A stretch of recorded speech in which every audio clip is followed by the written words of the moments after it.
I would like to thank all the viewers and subscribers of the channel. Because of you, I now have a very broken BMW i8.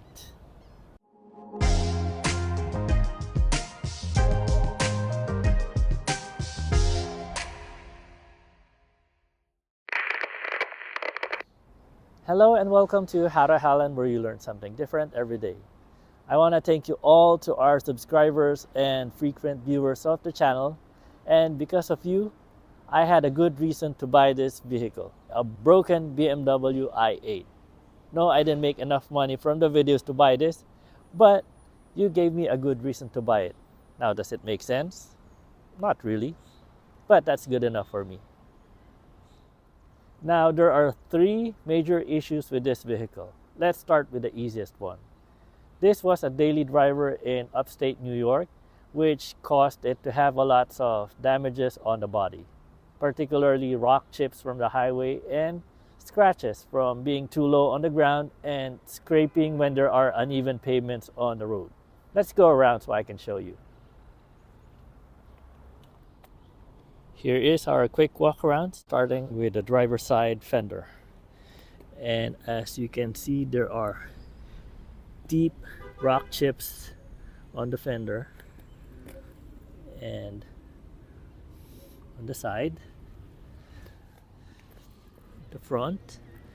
I forgot to mention there's some scrapes at the bottom because whenever there's an uneven pavement, it scrapes it immediately because of how low the vehicle is. Hood.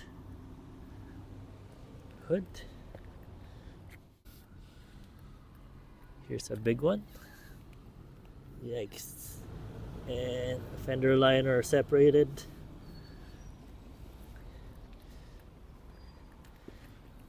Here's a scrape. And this was me when I went through an uneven pavement on the road. I didn't see that there was a dive or going down on the road. This was repaired by the dealer by spray painting it. Hello. The back. This is just dirt. Surprisingly, it's dirty.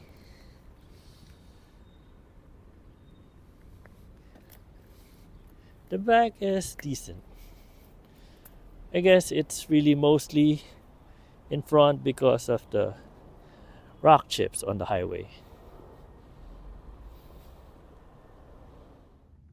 The next issue we have is the gear selector switch. Let me turn on the vehicle.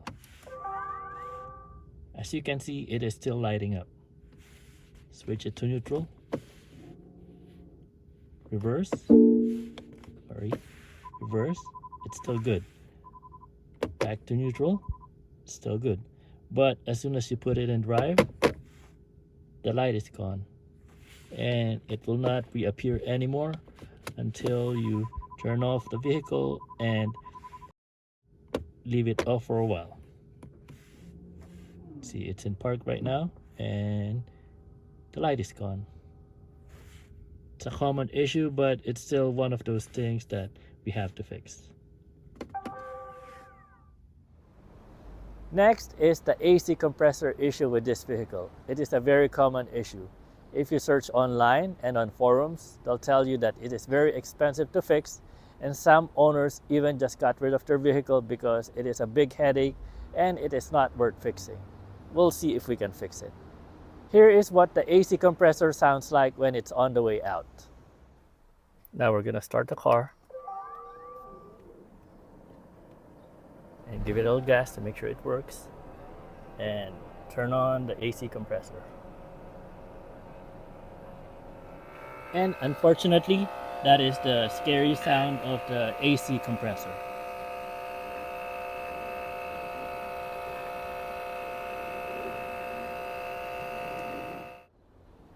But wait, there's more.